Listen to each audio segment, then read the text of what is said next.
waters from Tarpon Springs to Swanee River, Florida, about 20 nautical miles until 7:45 p.m. Eastern Daylight Time. 7:45 p.m. Eastern Daylight Time. 6:30 p.m. Eastern Daylight Time. Strong thunderstorms were located along the line extending from 7 nautical miles east of Port Richey to near Tarpon Springs to Old Tampa Bay, moving west at 50 knots.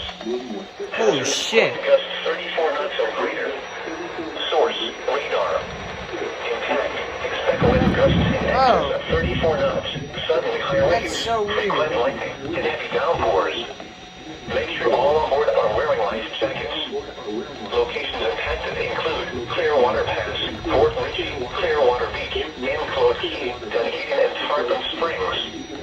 Move to safe harbor until hazardous weather passes.